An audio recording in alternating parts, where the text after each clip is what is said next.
नमस्कार साथियों, स्वागत है आपका BNK24 यूट्यूब चैनल पे बहुत बहुत। साथियों, आज हम कंपनी के बारे में बात करने जा रहे हैं, तुम्हारा Agarwal tough and glass company private limited के बारे में। तो कंपनी क्या है कि 2009 में इनकॉर्पोरेट हुई थी। कंपनी का जो प्राइस बैंड है वो 105 से 108 रुपया है। 1200 शेयर का लोट है। 1,29,600 रुपये एक लोट के बनते हैं रिटेल बाई के। अब हम बात करते हैं कि कंपनी का IPO कितनी तारीख से कितनी तारीख के बीच में खुला रहेगा। कंपनी का जो IPO है वो 28 नवंबर को ओपन होगा और 2 दिसंबर को क्लोज़ होगा। और कंपनी का जो अलॉटमेंट है वो 3 दिसंबर को आएगा। जिसको शेयर मिल जाएंगे उसके अकाउंट में 4 दिसंबर को क्रेडिट कर दिए जाएंगे डीमैट अकाउंट में शेयर। अगर किसी को IPO नहीं मिलता है तो उसके अकाउंट में जो अमाउंट है वो रिफ़ंड कर दिया जाएगा 4 दिसंबर को। और 5 दिसंबर को इसकी अग्रवाल टफ एंड ग्लास की लिस्टिंग है। 5 दिसंबर को ये लिस्ट हो जाएगा NSE में, SME सेक्टर में।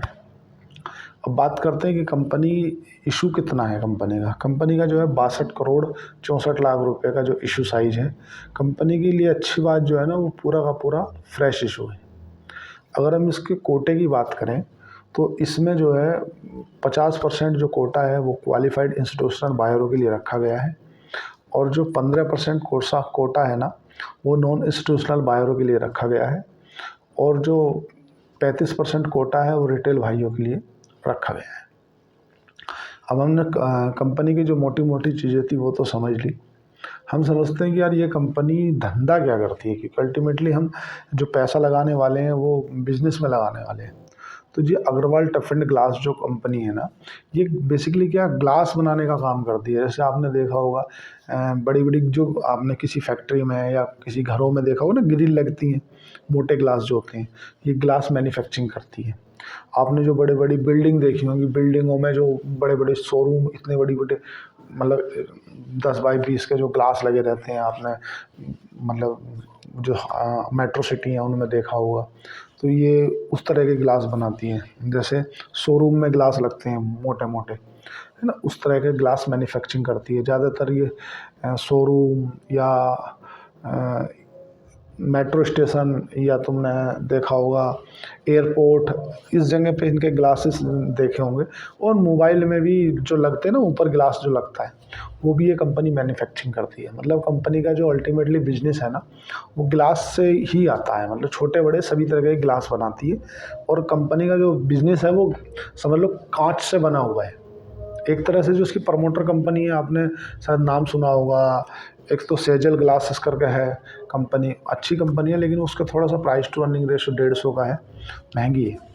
और एक बोरोसिल लिमिटेड है। तो बोरोसिल तो जानी मानी कंपनी है, ग्लास के बर्तन वगैरह बनाती है, मतलब ग्लास कांच के बर्तन वगैरह बनाती है।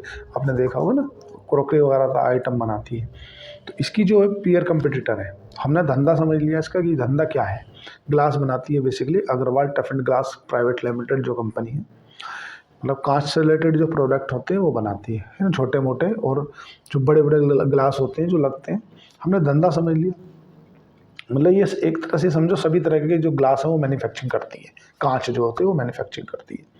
अब हम समझ लेते हैं कि यार इसकी बैलेंस शीट पर नज़र डालें थोड़ा सा। बैलेंस शीट क्या है, तो बैलेंस शीट क्या है ना कि इसका एसेट की बात करें तो लगभग इसके जो 36 करोड़ के एसेट हुआ करते थे 2022 में, बढ़ के 40 करोड़ हुए। 2023 में 40 करोड़ हुए, 2024 में इसके 51 करोड़ रुपए के एसेट हो गए। अगर हम इसके रेवेन्यू की बात करें तो रेवेन्यू इसका 2022 में 34 करोड़ हुआ करता था, 2023 में 40 करोड़ का रेवेन्यू हुआ। और अभी भी वर्तमान में इसका जो रेवेन्यू है वो 40 करोड़ ही है। अगर हम इसकी प्रॉफिट की बात करें तो 2022 में जो इसके प्रॉफिट 50 लाख का हुआ करता था, 2023 में इसका बढ़ के प्रॉफिट हो गया 97 लाख का। और 2024 में जो इसका वर्तमान में प्रॉफिट है वो 8 करोड़ 69 लाख का इसका प्रॉफिट है। अगर हम इसकी ROC ROE के बारे में नज़र डालें तो इस कंपनी का जो है 72% का जो है वो ROC है, रिटर्न ऑन इक्विटी। और जो ROCE है इसका, रिटर्न ऑन कैपिटल एम्प्लॉयड, वो इसका 32% का है। 32% अच्छा माना जाता है। अगर इसकी अर्निंग प्रति शेयर की बात करें हम, इस कंपनी का जो EPS है वो कितना है, तो कंपनी का जो EPS है वो 7.31 7.31 का है, जो थोड़ा ठीक है। अगर हम मार्जिन की बात करें कि ये धंधा कंपनी अगर सपोज करो 100 रुपये कमाती है, 100 रुपये का इसने बिजनेस किया, तो अपने घर में कितने रुपए लेके जाती है, वो मतलब मार्जिन कहलाता है। तो इसका 22% का मार्जिन है, जो थोड़ा ठीक है। एक कंसर्न का विषय आ रहा है इसमें कि इसका जो डेट टू इक्विटी रेशियो है ना, वो 1.81 है। देखो क्या है कि इतना डेट टू इक्विटी नहीं होना है, और जनरली कंपनियों में जो है ना डेट टू इक्विटी होना चाहिए 0.5, मतलब अपनी इक्विटी का 50% तक उधार रहे तो कोई बात नहीं। अगर हम इसके पीयर कंपटीटर की बात करें, इस कंपनी का पीयर कंपटीटर कौन है, तो इस कंपनी का एक सेजल ग्लासेस है, इस कंपनी की पीयर कंपटीटर है। उसका 150 का पी चल रहा है और 3 रुपये का अर्निंग प्रति शेयर है। एक इसी की जो पीयर कंपटीटर है वो है बोरोसिल लिमिटेड।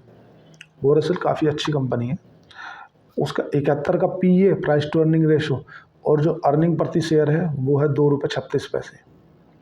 और ठीक है, अगर हम इनके ऑल ओवर इसकी बात करें कि इनका जो ऑब्जेक्ट क्या है, मतलब पैसा ये क्यों जुटाना चाहते हैं या मतलब इसका करेंगे क्या, तो इनका क्या है कि अपनी मशीनरी वगैरह खरीदना चाहते हैं, जो मैन्युफैक्चरिंग के लिए मशीनरी लगती है ना, माल को मतलब जो ने और दूसरी एक यूनिट डालनी है उसको वो करने के लिए एक तरह से इनको कुछ प्रोडक्ट ऐसे होते हैं जो ग्लासेस के लिए ही स्पेशल बनते हैं, वो इनको इक्विपमेंट मान लो आप, तो इनको क्या शॉर्ट फॉर्म में इक्विपमेंट मान लो, इनको एक तरह से इक्विपमेंट खरीदने हैं, है ना।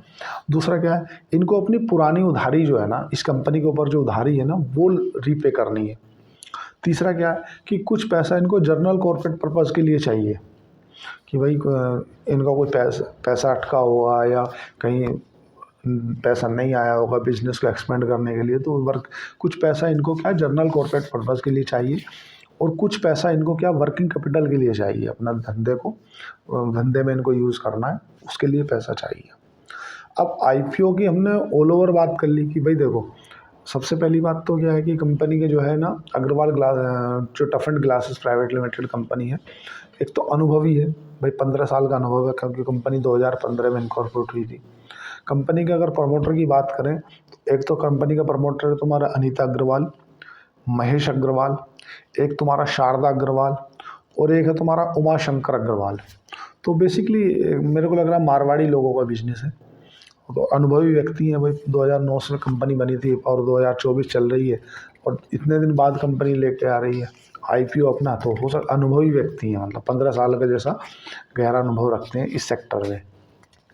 अगर ऑल ओवर बात की जाए कंपनी के बिजनेस मॉडल की, तो बिजनेस मॉडल हमेशा डिमांडेबल सेक्टर रहने वाला है, क्योंकि आने वाले जो अभी मैं भी या आप भी, हम लोगों को अब जो ना एक तरह से जो लोअर मिडिल क्लास से और मिडिल क्लास में सेट हो रहे हैं ना, उनको एक तरह से थोड़ा सा अजीब ही जीवन जीने का एक रुतबा सा लग गया। मतलब आपने ये देखा होगा कि यार अपने ऑफिस में या घरों में भी, आज तो मैं खुद घरों में भी ग्लासेस का ही बेड वो लगवा रहा हूँ, एक तरह से गेट।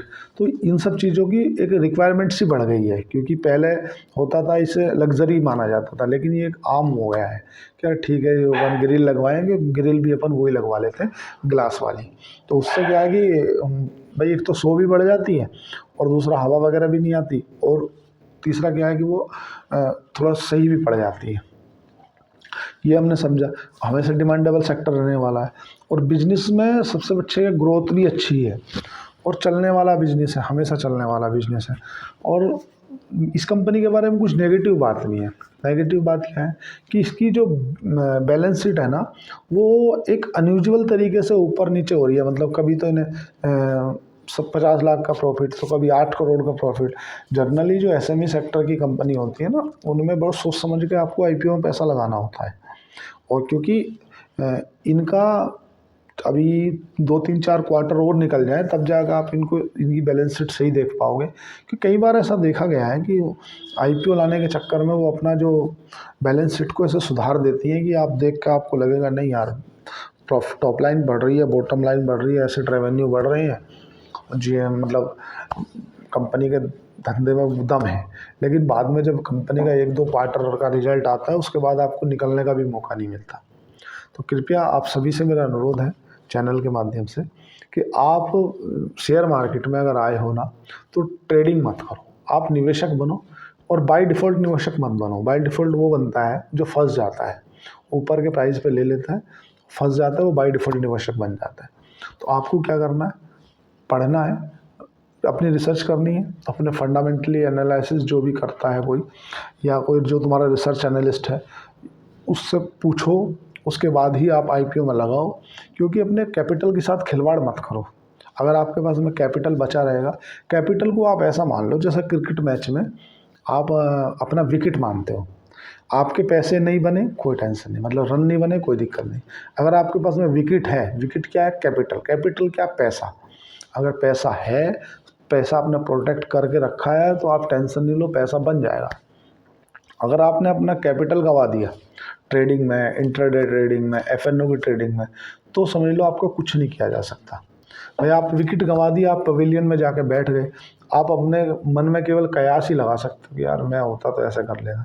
अपना विकेट नहीं गंवाना, फिर क्रीज पे टिके रहना। पैसा आज नहीं बनेगा, कल बनेगा, परसों बनेगा, लेकिन बनेगा उसी का जो टिका रहेगा। एक विजय केडिया जी का एक बहुत फेमस कोड है, वो उसे मैं दोहराना चाहूँगा कि धीरे धीरे रे मना, धीरे सब कुछ होए, माली साचे सो घड़ा, ऋतु आए फल होए। जो फल होता है वो अपनी ऋतु पर ही आता है, लेकिन जो माली होता है जो उसमें और पानी देता है, तो वो ऐसा नहीं कि वो उसने आज पानी दिया तो कल उसे अमरूद चाहिए, नहीं। वो प्रतिदिन उस पौधे में पानी देता है, प्रतिदिन उसकी देखरेख करता है, खुदाई बुआई जुताई खाद बीज देता है, लेकिन जो फल होता है वो समय पे ही आता है। ऐसा ही स्टॉक मार्केट में भी होता है। कई बार आप देखोगे कि कंपनी आपने खरीद ली, वो बढ़ ही नहीं रही है, तो बढ़ेगी अपने समय आने पे। ऐसा कई बार देखा गया है कि कंपनी 2-2 साल तक नहीं चलती, और जब चलती है तो फिर एक ही बार में 4, 6, 5 गुना हो जाती है। क्या देखना अर्निंग, कंपनी की टॉप लाइन बढ़ती रहनी चाहिए, बॉटम लाइन बढ़ती रहनी चाहिए। ये सब चीज़ें आपको देखनी है, खुद देखनी है। क्योंकि जिस भी व्यापार में आप पैसा लगा रहे हो, जिस बिजनेस में आप पैसा लगा रहे हो, अगर वो धंधा ही नहीं बढ़ेगा तो आप उसमें पैसा आपको कहाँ से देगी कंपनी कमा के। भाई कंपनी में शेयर खरीदना मतलब उस कंपनी का हिस्सा खरीदना। अगर आप उस कंपनी में शेयर खरीद लिए, कंपनी खुद तो प्रॉफिट में आ नहीं रही, तो तुम्हें कहाँ से देगी कमा के, या मान लो हमें कहाँ से देगी। तो हमारा मेन पर्पस क्या है कि भाई हम अपनी रिसर्च करें, फंडामेंटली रिसर्च करें, और अच्छी कंपनियाँ पकड़ें।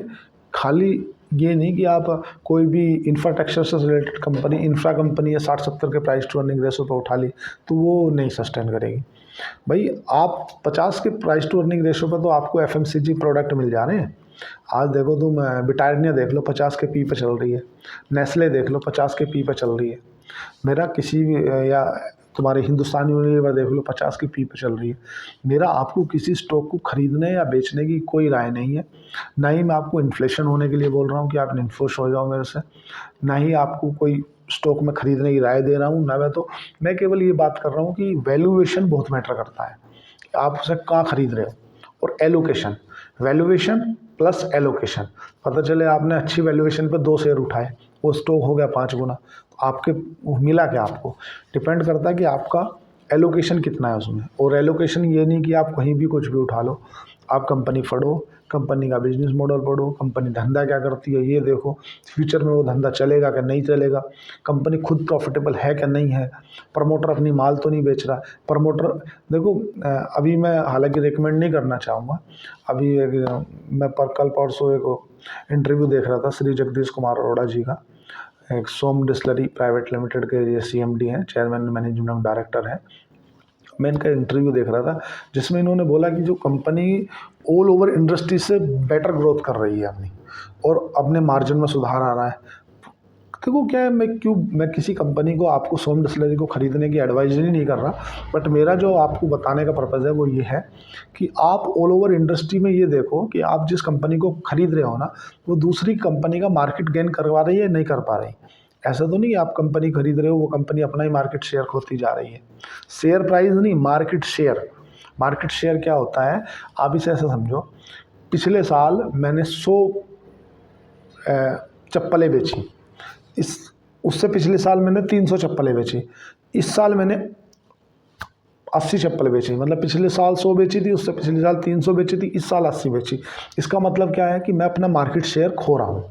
ठीक है, मार्केट शेयर गेन करने का मतलब क्या है कि भाई मैंने पिछले साल 50 चप्पल बेची, उससे पिछले साल 20 बेची, इस साल मैंने 80 बेची, उससे अगले साल मैंने 125 बेची, उससे अगले साल मैंने 150 बेची। मतलब कंपनी की जो टॉप लाइन है ना, उसमें सस्टेनेबल तरीके से ग्रोथ होनी चाहिए, 20%, 30%, 40%। ऐसा नहीं होना चाहिए कि एक बार तो उन्होंने 1 करोड़ कमाए, एक बार उनने 500 करोड़ कमाए, एक बार वो घाटे में रहेगी। ऐसी कंपनी, जिन कंपनियों की बैलेंस शीट सस्टेनेबल तरीके से नहीं बढ़ रही, वे कंपनियां आज नहीं तो कल आपको ट्रैप कर देंगी, फंसा देंगी।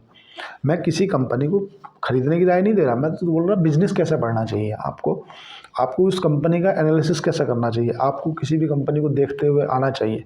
मेरा पर्पज़ ये नहीं है कि मैं आपको स्टॉक बताऊं, मेरा पर्पज़ ये है कि मैं आपको तैरना सिखाऊं। आप किसी कंपनी को अगर देख रहे हो, खरीदना चाह रहे हो, शेयर खरीदना चाह रहे हो, तो शेयर खरीदने से क्या देखना आपको, जो चीज़ें देखनी मैंने आपको बताई। सबसे पहली, टॉप लाइन बढ़ती रहनी चाहिए, मार्जिन कंपनी के 15-20% के ऊपर होने चाहिए, आरओसी 20% के ऊपर होना चाहिए। जो ईपीएस है, अर्निंग प्रति शेयर, वो लगभग कंपनी के प्राइस का भाई 5-4 रुपये तो हो, 5 रुपये से नीचे तो बेकार है। जैसे नाइका है, पैसे में अर्निंग प्रति शेयर चल रहा है, ऐसे नहीं हो। कंपनी वैल्यूएशन वाइज महंगी नहीं होनी चाहिए। तीसरा जो नेगेटिव साइन होता है, कंपनी का प्रमोटर अपनी हिस्सेदारी नहीं बेचना चाहिए। कंपनी का प्रमोटर कई बार होता है कि अपनी हिस्सेदारी बेचता है एफआईआई को, फॉरेन इंस्टीट्यूशनल इन्वेस्टरों को। भाई ठीक है, उसे 2000 करोड़ रुपए चाहिए, उनने अपनी हिस्सेदारी सिंगापुर के किसी फंड को बेच दी कि यार एक काम करो, मेरी 5% होल्डिंग आप रख लो और मुझे 2000 करोड़ रुपये दे दो। तो वो प्रमोटर हिस्सेदारी बेच रहा, तो आप उसको नेगेटिव मत मानो। नेगेटिव क्या है कि प्रमोटर पब्लिक को तो नहीं माल बेच रहा, ठीक है, क्योंकि कहीं ना कहीं किसी भी व्यापार में, किसी बिजनेस में सबसे पहले प्रमोटर को मालूम रहता है कि आपकी कंपनी में क्या होने वाला है। ये 2-3 चीज़ें रहती हैं, आप समझ जाओगे। तो कृपया साथियों, मेरा आपसे ऐसा अनुरोध है, इंटरडे बिल्कुल ना करें, एफएनओ बिल्कुल भी ना करें। अगर आपको करना है तो स्विंग ट्रेड करें, महीने भर की टाइम होराइजन लेकर, और टेंशन मुक्त होकर जीवन जिए। मैंने कई बार देखा गया जो इंटरडे या एफएनओ वगैरह करते हैं, वो मानसिक तनाव में रहते हैं। मैं अपनी स्ट्रेटजी बताऊं, मैं तो मानसिक तनाव बिल्कुल नहीं लेता, नहीं चाहिए। मेरा अगर कई बार मैं लेवरेज पर रहता हूं और मेरा सौदा कटता है, तो मैं एक दिन पहले खुद ही काट देता हूं कि यार कल वो मेरा सौदा काटेगा ना, मेरे को तनाव होगा, काटो जीरो, क्योंकि टेंशन नहीं लेना। लेवरेज की मार्केट नहीं है, बाजार अभी फिर से राउंड अप होगा, इलेक्शन जीत गए, इलेक्शनों का भी फ़र्क पड़ेगा, तो बहुत टेंशन बिल्कुल नहीं लेना, मानसिक तनाव बिल्कुल नहीं लेना। निवेशक कभी तनाव नहीं लेता। निवेशक कोई भी सामान खरीदो, अच्छी कंपनी, और होल्ड करो। होल्ड जरूरी है, और होल्ड से भी जरूरी है पढ़ना। पता चले आपने यस बैंक खरीद लिया 400 में और होल्ड करके बैठे हो तो वो होल्डिंग नहीं भाई। आप होल्डिंग जो कर रहे हो ना, वो डिपेंड करता है कि आप किस बिजनेस को कर रहे हो। तो पेपर इंडस्ट्री बेसिकली बोलते हैं यार पेपर इंडस्ट्री हमेशा सस्ती होती है। भाई दिमाग तो लगाओ, सस्ती क्यों है? आजकल न्यूज़पेपर पढ़ता कौन है? इतनी देर में तो अखबार में तो सुबह आती है खबर, तो 5 मिनट में तो मोबाइल पे आ जाती है, इसलिए पेपर इंडस्ट्री सस्ती रहती है। तो साथियों, मेरा आपसे ये अनुरोध है कि आप अपना ख्याल अपने से रखें। आपको लाइफ में 2-5 करोड़ कमाने हैं, या ऑल ओवर आपको 1000-500 रुपये इंटरडे ट्रेडिंग से कमाने हैं, ये डिसीजन आपका रहेगा। मेरे से तो यही है कि आप इंटरडे एफएनओ बिल्कुल भी ना करें, और निवेशक बने, ट्रेडर ना बने। कोई भी स्टॉक खरीदें और टेंशन फ्री होकर छोड़ दें, पैसा बनेगा। अच्छी कंपनी, पढ़ना ज़रूरी है, कम से कम पढ़ना ज़रूरी है। आपको अगर मैं कोई बुक सजेस्ट करना चाहूँ तो मेरी तरफ से एक बुक है साइकोलॉजी ऑफ मनी, वो बुक पढ़ो, क्योंकि पैसे को यूज़ करने से पहले आप पैसे के साथ बर्ताव कैसे करते हो वो ज़रूरी है। कृपया चैनल को लाइक करें, सब्सक्राइब करें, कमेंट करें। धन्यवाद, थैंक यू।